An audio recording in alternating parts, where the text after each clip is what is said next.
Hopefully everyone has learned something so far, and we've still got a lot of information for you guys. If you were here when we got started this morning, you know that I'm Cortnie Patterson from the Pampa Chamber of Commerce. Thank you all for being here. And I am going to start off, I'm going to let my panel introduce themselves. So I'm going to start them with a question for their introduction.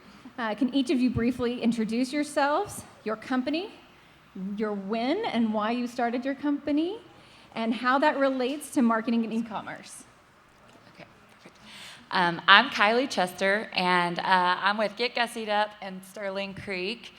I have 3 brick-and-mortar stores, one in Amarillo, one in Lubbock, and one in Pampa. And then Meredith and I are business partners in Sterling Creek, which is a wholesale brand. And we started off over here by the plaza and have recently expanded into the old Bartlett's building since our business has been growing. So, yes, and I'm Meredith Matthews, and I'm a partner with Sterling Creek. I mainly help with a lot of the marketing and designing of the clothes that we bring in. And we got started we started out as best friends, and we are convinced that we're cousins, honestly. So, and it might be true, but she had an old wholesale company, and she was always asking me, hey, do you like this? Hey, do you like this? And I was kind of wanting to start something, but I didn't know what, and she said, no, come help me. And so I helped her design with her old wholesale company, and with that, we decided let's do something different, and we started Sterling Creek. So. And how did y'all end up in Pampa? yes, I'll tell you Okay. this. I'll start with the very beginning. But I've been in the clothing industry for 22 years. So back in 2002, I got my business started with a show steer check. So I was in Santa Fe, New Mexico with my parents, and I had $800 in my bank account. And they were buying plants and all this stuff, and I was so bored, and there was a jewelry shop right across the street. So I was 16 years old, and I wandered into that jewelry shop, and the lady was making jewelry, and I said, hey, can you teach me to do that? And she said, yeah, but you gotta buy something. Well, I bought $800 worth of beads and no money to buy a show steer for the next fall. So I came out, my parents were so angry at me on the way home, and they said, this is just gonna be like everything else. You're gonna lose interest and, whatever. Oh, and the blood boiled inside of me, and 1 week later, I had made all the jewelry for my $800 worth of beads, and I was selling on a table just like this at XIT Rodeo in Dalhart, Texas. And I turned my $800 into $1,600, and the rest is history. So that's kind of how I got started. And then I went through college working at a bank, and so luckily I developed a relationship with the lender there, and I was going to shows, building jewelry. Whenever all my friends were going to parties, I'd have a party in my barn, stringing jewelry, and if anybody wanted to come, they helped me. They could sit there and do what they were doing, and so that's kind of how it got started. Graduated college, and I went to a show in Amarillo and did extremely well, and I called up my mentor, who was the manager of the bank, and I said, hey, Amarillo, Texas loves my stuff.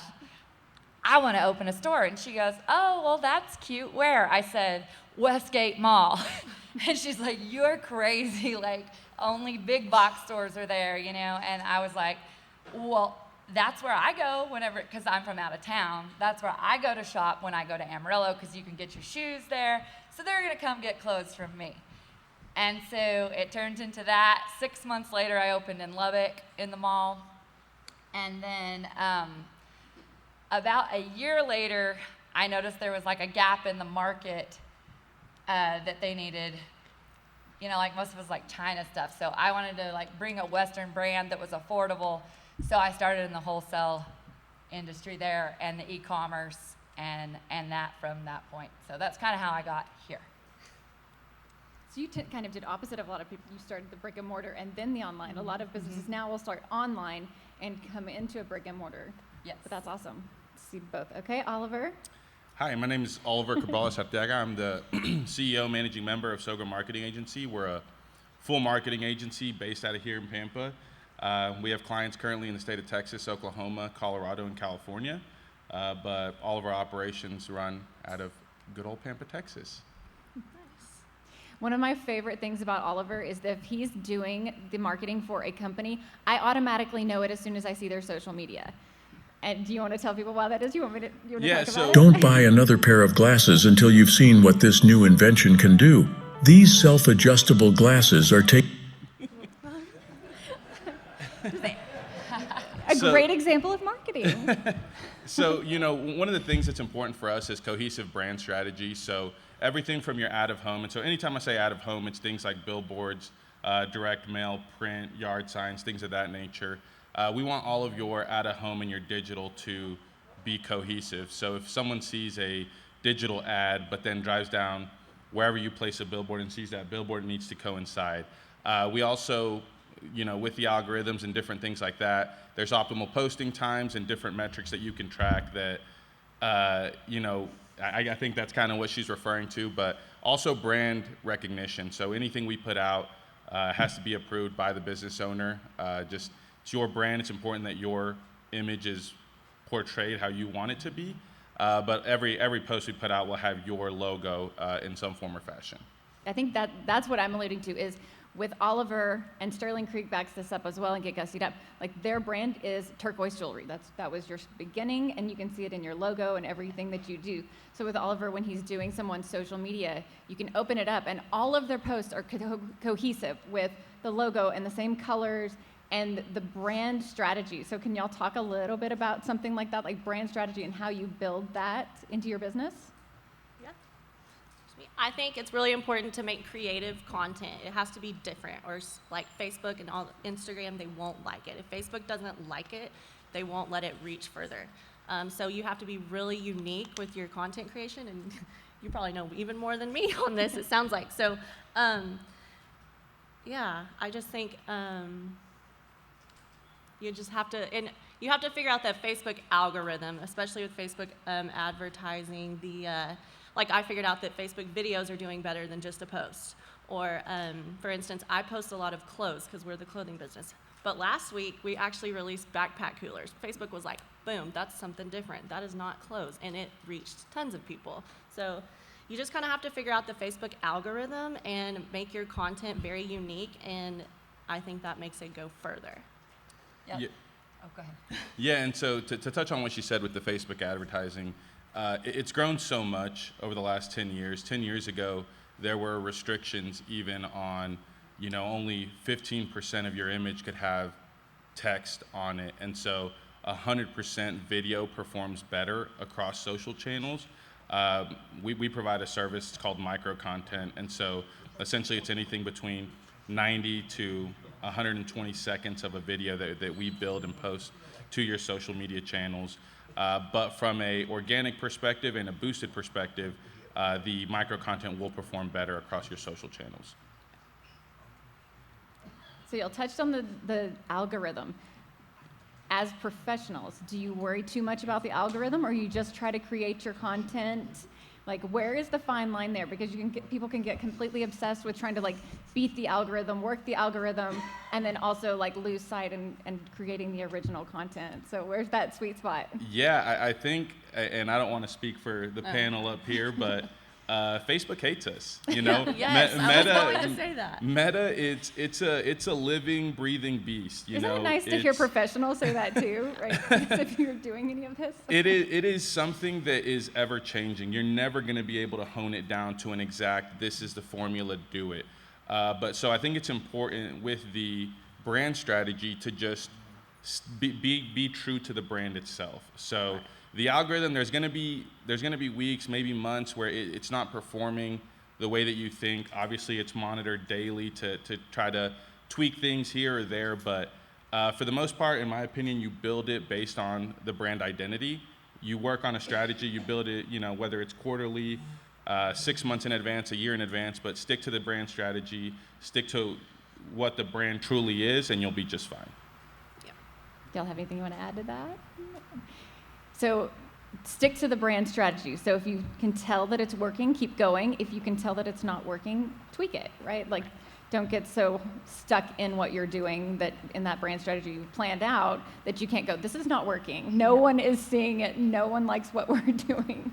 Yes, and one thing I'd like to say, what works for us is we have 12,000 stores across the United States and in different countries that carry our brand, but we are still a small business and they like the interaction like we're a small business. So on social media, we do lives with them. We really interact and offer customer service through, social media and get to know them. Let them get to know us and who we are and our story, and they seem to interact better. Yes. Like the algorithms better because they're like, oh, hey, Meredith, I know you. Yeah. So. They do. They feel like they know you personally. We have a private Facebook group just for our registered wholesale or retailers that buy from us, and that's where we do our Facebook Lives. We keep it on a schedule. We do it every Monday morning at 11. We never change it unless it's a holiday, and usually it's the next day. But as far as you're creating that relationship with your customers through Facebook, through your website, through anything, make them feel like they know you and they appreciate that more than you even know. And it's really hard and it does get overwhelming. And I will tell you, my inbox gets full of people that I've never met before, but they feel like they know me because we have established this relationship through customer service, and that really matters. Yeah, and engagement's important. They're spot on that. The more people that you get to comment, to like, to share, the algorithm's going to push that to their friends, family that they have on their social channels. So that's huge. And it's kind of I call it a boots on the ground approach in the digital world, where it's not, you're just spending a ton of money trying to get put in front of people. And it's one thing I tell businesses is the solution to your social problems is not, let me just add more budget. Of course, Google, Meta, they want you to do that, and they'll always recommend it, but that's not the case. You can make small tweaks here and there to whether you're hyper-focused on one area or you want to kind of broaden that area. But I always tell businesses, especially small businesses, that the solution is not to up your budget. It's just, how can we get the biggest bang for our buck that makes sense for your business? Right, and the more you kind of mess around with it, you'll figure out, posts at certain times of the day do better than at other times of the day. Posts with certain verbiage in it, posts without verbiage, pictures, videos, all those things, and you start to figure out that game, and then Facebook will switch it up on you, so you kind of have to play it again. Kylee actually figured out, and it's funny that they said Facebook hates you, because they do, and they also know you better than you know yourself, which is really creepy. That was discussed in our first session. But if you say, comment below, they won't let it reach because they don't want that. They want you to put money on it to get it to reach. So Kylee figured out that if you space out the word comments, like C space O, space it all out, so where it doesn't read that that's the word that it says, it will actually work. Comment below this, and just little tweaks, things like that. It's just a mean game, and it's constant uphill battle. Well, and that's what you have to look at it. You have to look at it as a game, because if you get really frustrated with it as it's advertising and this is so important for your business, then you're lost in it all. And so it has to be a little bit of a game where you're challenging yourself to beat the algorithms, to beat the Facebook haters, whatever. But y'all talked about the customer service aspect. And I think for an online business, not responding to your comments or your messages and things like that would be like someone walking into a brick and mortar business and not being greeted and not being helped. So you walk in, they never speak to you, they never acknowledge you're there. You have to look at online social media in the same way, that if someone is in your online social media, it's just like them being in your store. You have to interact with them. Right. And that's really funny that you touched on that, because since we are strictly online, if you're interested in starting an online business, I truly believe that your website has to look perfect. I spend so much time making sure our SEO is right, so we do show up in a Google search. My first 2 pages of products that I'm showing are our best-selling products that have stock, because if you go to my website and you click on the second product and there's 3 sizes out of stock and one of them being yours, you're not going to keep shopping, you're going to give up. So it's just like walking into a brick and mortar store. If there's an empty mannequin, you're like, what? That's just super, super important, and it is full-time. You constantly have to have it. And then back to the customer service, I do believe that you have to create that relationship, and with your website being good, user-friendly, that helps. Oliver, you are like the Sorry. king of building websites and stuff. Anything you want to add to Yes, all I'm like, of we that? need to be friends with him. Oh, I was just going to say, you are not the best at everything you can do. So if you're not the best at it, hire someone. Yes. And that's what we do. So Yeah. Yeah, I had a mentor. He actually owns a business here in town, Brian Waldrop, who taught me, it's okay not to be the smartest person in the room. And I definitely live by that mantra. If there's something I don't know, or I have, industry connects and different people that I can reach out to as well. But she touched on something very important, which was SEO. So SEO is search engine optimization. That's unpaid organic search results, meaning you don't put any type of money behind populating in the Google search. It's very important, especially for small businesses, that your SEO is up to par. It gives you the biggest bang for the buck you're not spending. The other term closely associated to it is SEM, which is search engine marketing. That is a pay-per-click situation. So essentially, most popular is Google Ads. So you get in there, it's essentially a bidding war. You say, I have a budget of X amount per day, per month that I'm willing to spend. You select keywords, phrases, different things that could be searched by your potential customers, but you pay Google every time somebody clicks on the ad. So it's a little bit better spend just because you're not paying to populate, you're paying for every person that's landed on your landing page. But the SEO is very important. Like she was mentioning, on the back end, the code of the website, making sure your H1 tags are good, your H2 tags are good, making sure that your alt text on your images has keywords and it's not just labeled, image 37 or whatever when you uploaded it from your phone. Like making sure those little nuances are correct is going to go a long way. Another thing I tell businesses a lot is your Google reviews are key. So those will help you populate. You essentially build good digital equity with Google that says, hey, I've been reviewed 200 times.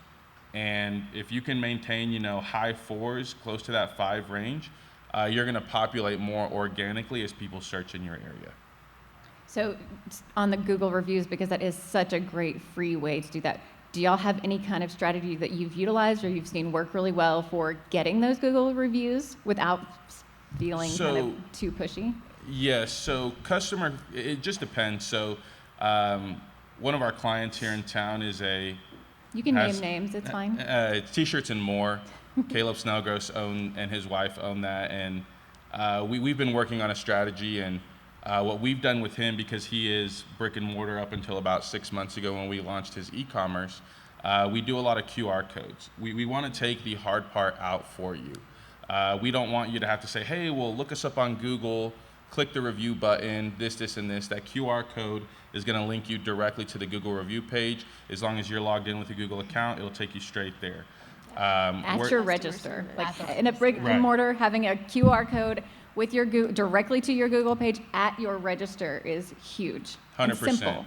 And if you're able to get 10 of those a month, which is a really low number, even if you're solely online or you have brick and mortar and you have walkthrough traffic, 10 a month turns into 120 a year, turns into 240, you're just continuing to grow that number, which, most people we see convert more than 10, but even at kind of a smaller number like 10, it makes a huge difference.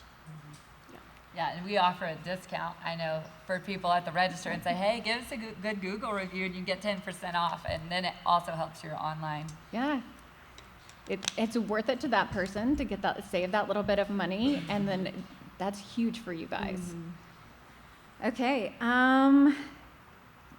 For a lot of small businesses, though, now the social media post is the first point of contact for your small business. So I wanted to really talk a little bit more about how making every single post, no matter what platform you're on, and maybe even talk about different platforms being a different way to interact with them, but how you make that the best first impression, and also like how do you keep that brand recognition for every post, even when you're doing something really different?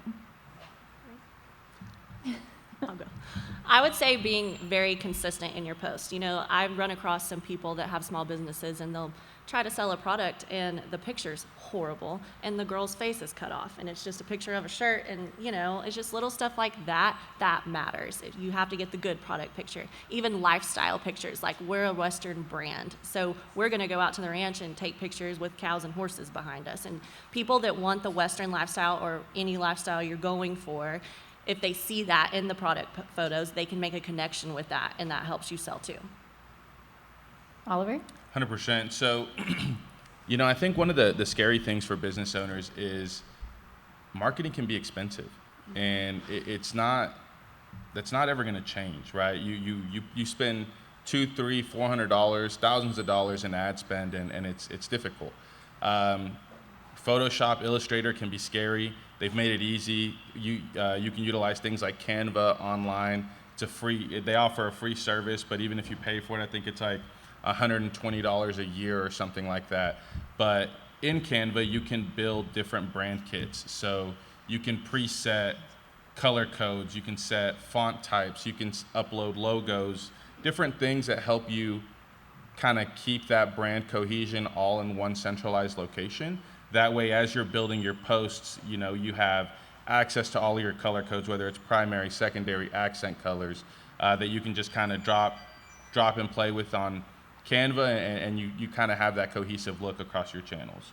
Yeah, I think that's good. No, go ahead. No, that's a really, really good point. I will say, if you are scared of Photoshop or Illustrator, because it can be scary, Canva is so user-friendly.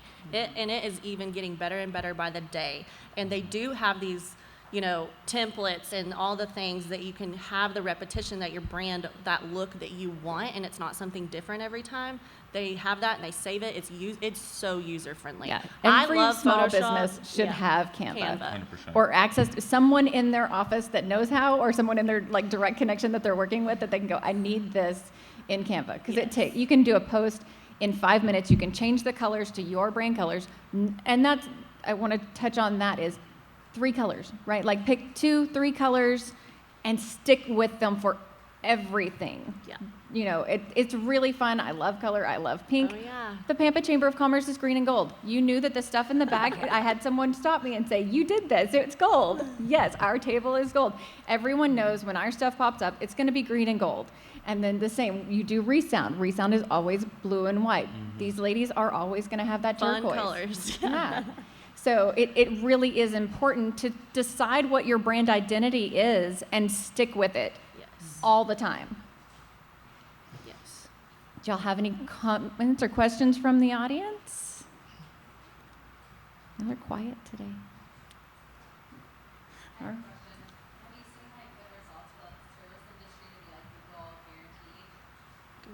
I'm sorry, the Google guarantee is what she's asking about.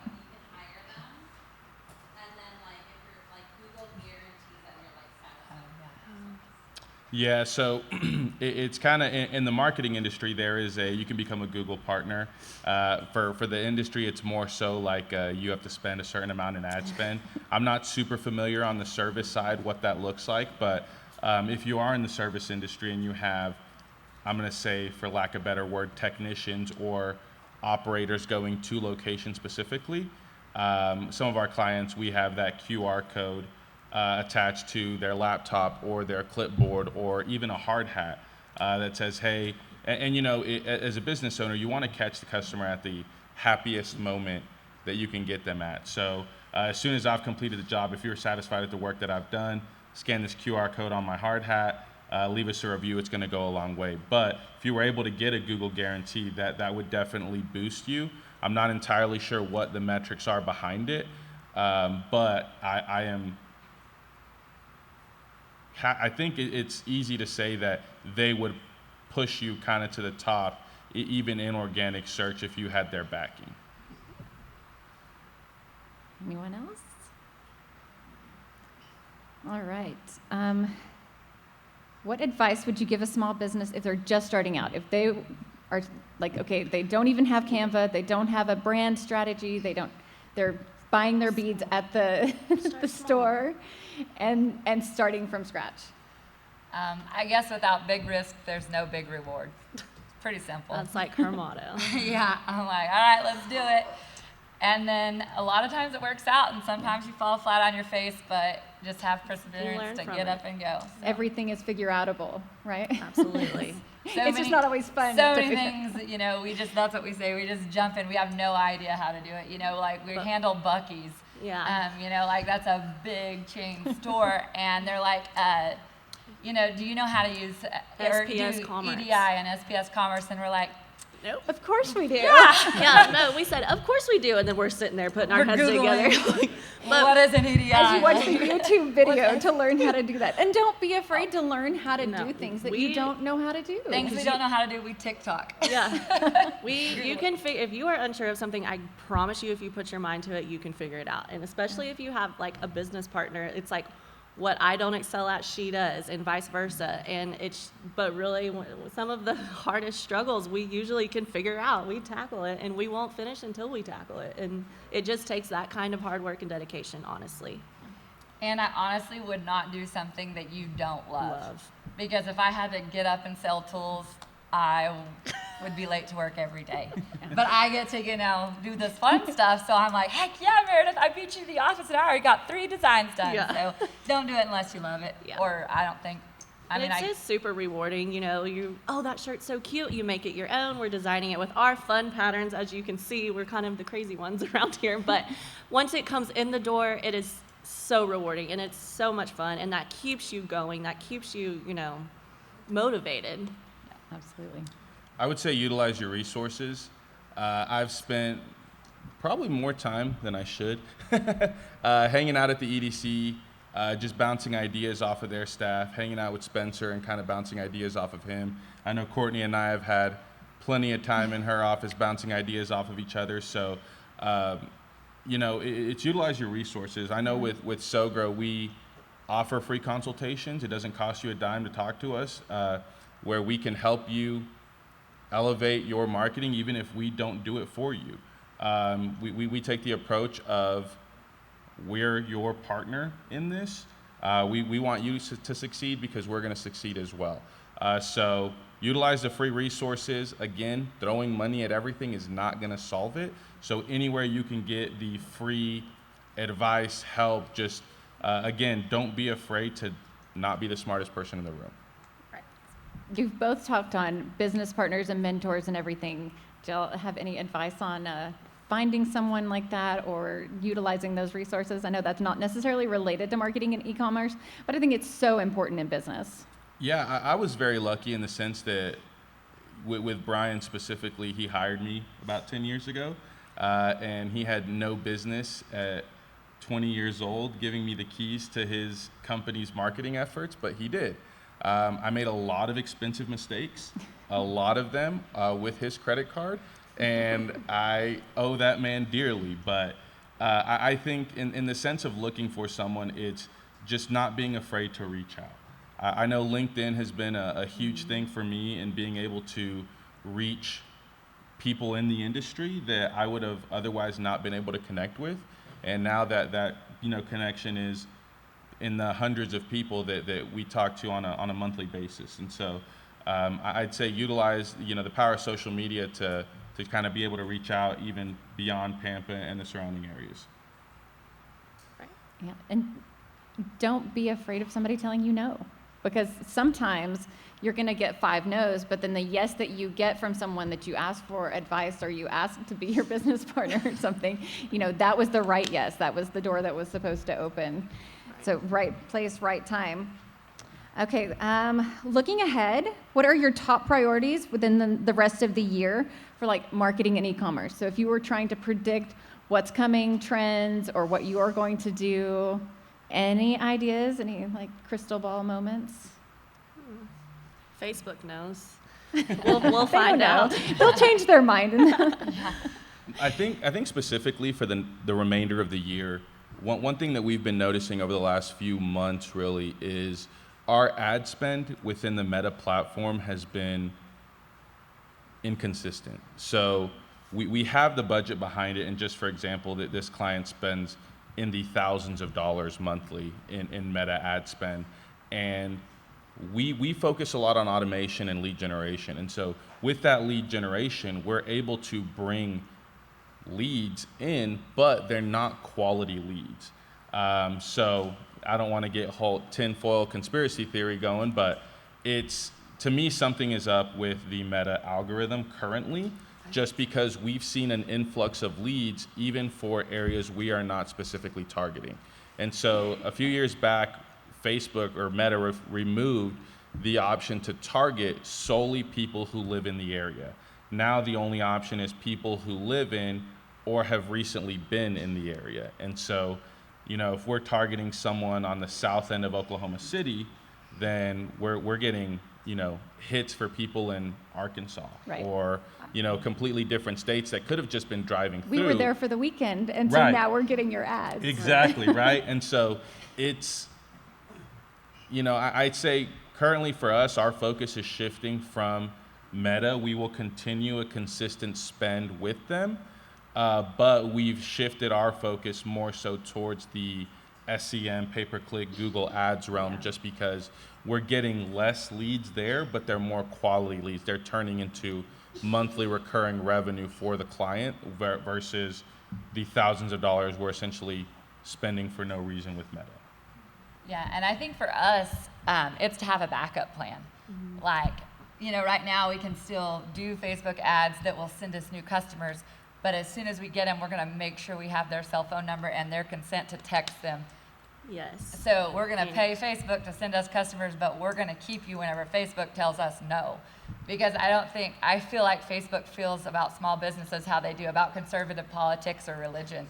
They are going to keep hammering you down, and it's a constant struggle. So we just want a backup plan for when we can no longer reach our clients through social media. Yeah, that's important. And so that, like, you touched on the text thing, Yeah, and that really is kind of where things are transitioning. So any advice for everybody, if they're not in the text world at all for their business, where would you start? What would you do? What do you recommend? Any advice?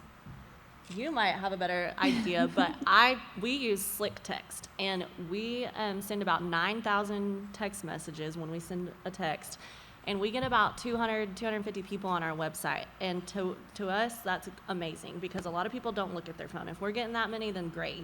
That's maybe 200 orders. And as long as we can get them there, like Kylee said, that's our backup plan. But the text messaging really does work. And there's people that opt out, and there's people that don't like that. You will have that. But the people that you can hit with that text, it's amazing, because a lot of, everybody's always on their phone. And the text definitely works better than email. I do like the email, but the text is really utilizable. I read recently that the open rate for text message marketing is like 89%. Yes. You want it above 85, and I think ours is like about 89, 92, somewhere in there. Whereas We're happy. email, you're excited if you have a 40% open Yes, rate. yes. So that's a huge thing that people need to really be looking into and starting to consider. 100%. And I think, Slick Text is a great option. Most of our clients or the businesses we deal with more two-way communication versus like a retail offering promotional things like that. But there are options. There's some that they're a little costly. One of the options is Podium. It's a two-way text platform. You can utilize your main 806 number if you've got one here local, or if you do toll-free, you can utilize it to enable it for SMS. But there's other options, Bird Eye, different things that you can look at. But they do come at a little bit of a cost. But through code, you add the widget to your website. Customer gets on there, they can type in their information, send a text. It's going to come to your phone or wherever you have that set to go to, and it's going to look like a normal text conversation to you, but to them it's looking like an online chat functionality. So, And that's a little bit AI driven, because within Podium, right, it has some aspects that you can utilize. Correct, yeah. And so even on the back end, Podium's come a long way since we first were introduced to it a few years ago, but they're able. AI's kind of taking over the game right now, so they're letting you kind of build what you're wanting to say just by inputting some things and kind of getting it sent over. So it's a huge factor for sure. Which is utilizing, that resource where it may not be a person, but it's somebody that knows how to do something And better it's than smart. you. Yeah, Right? I mean, AI writes our SEOs for a lot of our products. Yeah. And it was generated into our Shopify, and it's amazing, I will say. You know, I send emails all the time, you know, oh, we released these products, and I run out of ideas on what to say on the subject line. Nobody wants a boring subject line. So sometimes I get AI to help me with one, and it's a catchy one. And Are you using emojis in your subject line? I I've seen do. some like back and forth on that. What do you guys I've think? tried it both ways. I think either. What's your Didn't know if thought it on makes a that? difference, actually. I don't think we haven't seen anything where it matters as far as reach. I think it's more so, does it fit your brand? Yeah. Right. So if you're Definitely. going from more corporate, buttoned up, you know, you probably shouldn't. But Don't use emojis if you're corporate. with some folks, you know, we reply and we do the customer engagement portion as well, and we're putting GIFs and emojis and Right. you know, different things. So as long as it fits your brand's image, Yeah. I think I'd say go for it. We do. We have all the cowboy hats and Yeah, the disco balls. Yeah. Hearts. Okay, let's talk about like the crazy thing in social media right now, TikTok.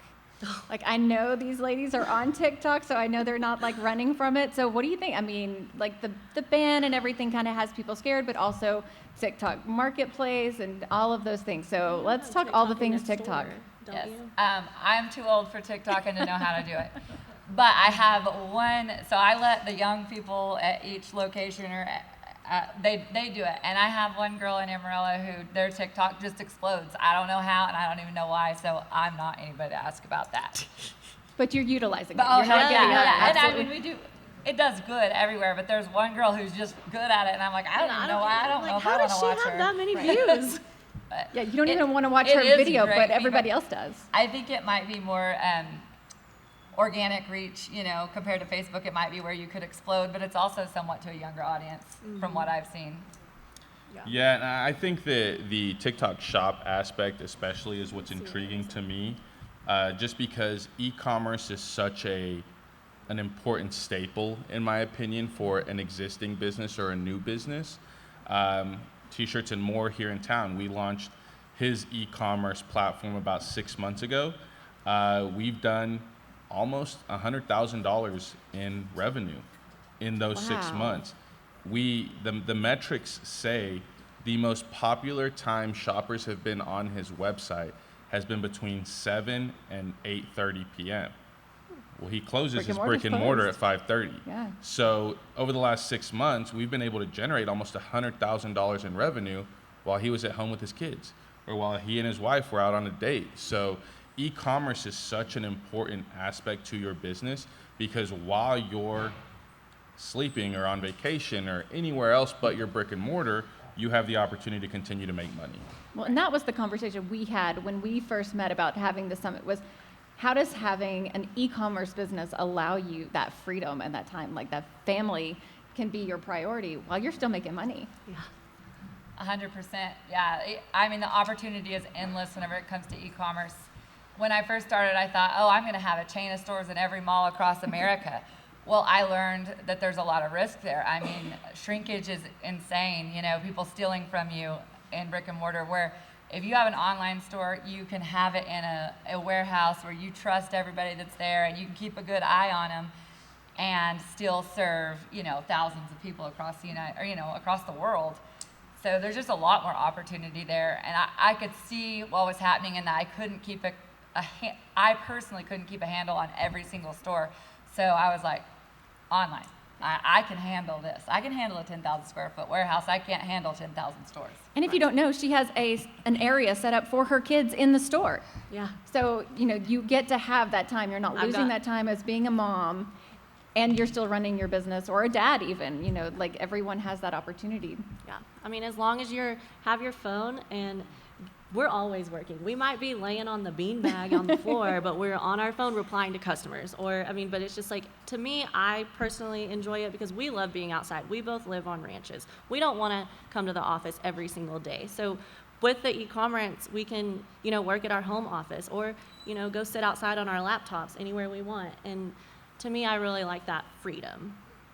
Yeah, and I think Matt touched on this in the group prior, where as a business owner, you don't necessarily work less hours, you work more hours. yeah. And I think I 100% agree with that. e-commerce gives you a little bit of that flexibility where you can, potentially take even the slightest step back and still offer your products to your customer base. Okay, and so a lot of people worry when you hear e-commerce versus brick and mortar. Like, we want to have a sustainable business thriving community here too. So we want those brick and mortar businesses. We don't want to do away with those. So where's that balance? Where does an online business contribute to the local economy? We contribute by, we have 15 employees that work for us in the warehouse over here, and then in addition to the retail stores. And we pay and property the large tax. purchase of property. Yeah, a large purchase of property we just did, and we pay property taxes and do all those things, sales tax and things like that in the retail locations. And but as far as the online, there's just a lot of things I think.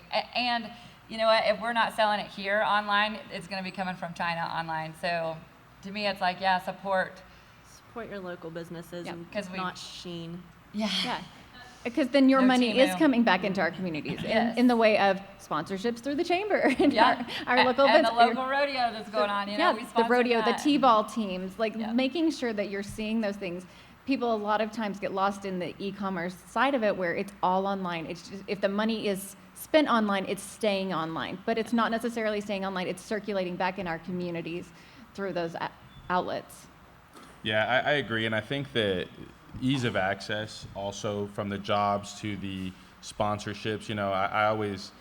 I'm a big support local guy. So if we spend money with the local guys and gals here, they're the ones that are gonna, sponsor our kids' t-ball teams, soccer teams, kind of put the money back into the community. So I do think e-commerce is a huge thing for businesses, new and old. But also that brick and mortar gives that ease of access, gives that community sense and feeling where I can walk in, see faces of familiar people that I know, and kind of build those relationships interpersonally versus online. And kind of wrapping up, I know a lot of people are brick and mortar business. So if there was one thing you could do to help them transition their brick and mortar business to include or adapt to online, do you have any piece of advice for that? I would say utilize the platforms that are available. Don't try to reinvent the wheel. So a Shopify, a WooCommerce, something along those lines. These companies have spent millions and millions of dollars in their product.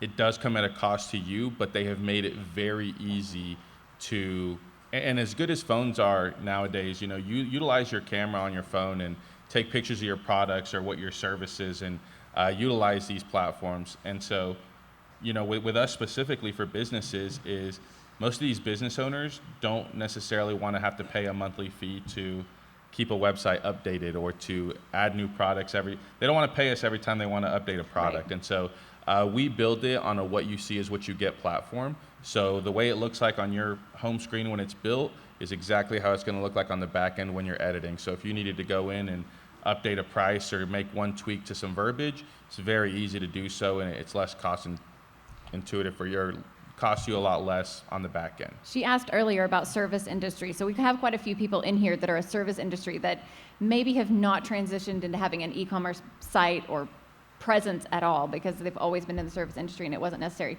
Is there anything that you would say, like a one-page website even, is better than nothing? Yeah, and I think, and you and I have having had that this presence, conversation multiple times. It is so important to curate and build an online presence and make sure that it's maintained. So whether that be your social media channels, your Google My Business profile, your website, it does come at a cost, but not only are you building digital equity with Google, with Meta, where you're populating, but at the same time, times are changing. So these customers are getting online, they're Googling your business, they're Facebooking your business.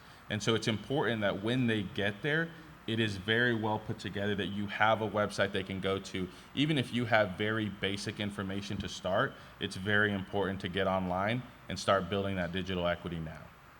If your business would have been in the yellow pages, you should have a website, right? Exactly. Even if, like I said, and make sure that your Google, when they Google you, that your Google business shows up. right? And making sure your hours are there. You can change it. That's really, really simple, but I'm shocked often when I Google something and they don't have a Google business listing that pops up, or it doesn't have any information. Y'all have any? And honestly, I'm the same way. I have been discouraged even locally when I can't find what I'm looking for and there is no Google listing. I don't want to play, a rat chase to go around and try to find what I'm looking for. So, and I'm 29, so it's kind of my generation, the generations that are coming up are kind of getting to that point where we need to be online. Yeah. We're shocked when we have somebody come and ask for a phone book. I think being consistent in your online presence is the most important thing. If you're hot and cold with it, they'll forget about you. And, I have some of my customers that have boutiques are like, man, my sales are really down. And I've got girls that are killing it in sales. Well, it's because they're constantly selling stuff. They're constantly on Facebook. They're constantly making their presence like, hey, I'm here. Keep buying this stuff from me. Whereas this girl that's saying, oh, my sales are so down. I'm like, well, I never see you interacting with anybody ever. So you can't just expect someone to find your website. You have to put it in their face. And I think that's a really important point, is the consistency. So Oliver, I know with all of the companies that you do curate theirs, and with Sterling Kreek, they've already talked about their Monday Lives, is having it come out at the exact same time every week. And then you're putting it into a schedule for you, and then and then your customers know what to expect. And you can tweak it and find those times that work, and find the times that work for you. If you want to do videos, but you don't want to go live, make sure you record the video, and you can schedule it through Canva even. You can schedule it ahead of time. So it's going to post at that same time every week. You could curate a month worth of content on a Saturday laying by the pool. Yeah. And then your social media is taken done. care of. And then you just have to respond to the comments and things like that. And I think one thing that I'll also touch on that may not always be as popular is you don't always have to be selling, right? Yes. You can get buyer fatigue if every post you put on social is, I'm selling X product for X price. Right. We try to, and of course it's based on your brand strategy, brand image, but one of our favorite posts we've done was a restaurant we did, and it said, do you want to, have this for dinner tonight? And it was a bar graph, or a circle graph, and it just said, yes, it was red, and it was like 99% full. The other one was yellow, and it said, yes, but in yellow. And it got so much engagement on social media, it was insane. And we've utilized that in different areas, markets in Colorado, Oklahoma, and it's done awesome as well. So you don't always have to be selling. You can kind of be quirky, fun, just depending on your brand image and strategy, but don't always feel like you have to be selling something to someone. And Facebook likes that. They like something different. And animals. Yeah, that's what I People was saying, kids and love dogs. Kids and animals. dogs. If you have an animal and you take it to your business, or you don't, if it's out on the ranch, if you can do a post that involves animals in any way, it's the best content you can get. I can't explain it because it doesn't necessarily register for me, but across the board, almost any business. And we have Midwest Compressor here in town, and they have a brand strategy and everything, and it involves utilizing their dog, and the best engagement they get is all of their videos of Poppy. Yes. Yep. I have my kid on riding her horse, and I make sure she's wearing a Sterling Kreek shirt every time. And it'll go viral, and then they'll be like, oh, her shirt's so cute. And I'm like, yep, that's what I wanted you to notice. Because they didn't feel like it was shoved down their throat. Right. Yeah, make it a part. That's why the influencers do so well, and the influencer marketing has kind of created a whole new thing, because they're not necessarily saying you should buy this, you should buy this. Just look at what I am doing. Look at what I have. Look at how I'm utilizing it. Yes. And so making your brand making your lifestyle and your brand a part of your brand. All right, I think we're wrapping up. Lunch is here. Is there anything you guys want to know from them? Is there anything you guys want to tell our audience? Crickets. Everybody's hungry, ready for lunch, okay? We have some pasta from Verona's and some salad, so you guys enjoy lunch, and then we will have our keynote speaker in just a little bit. Thank you. Thanks, y'all. Thank you.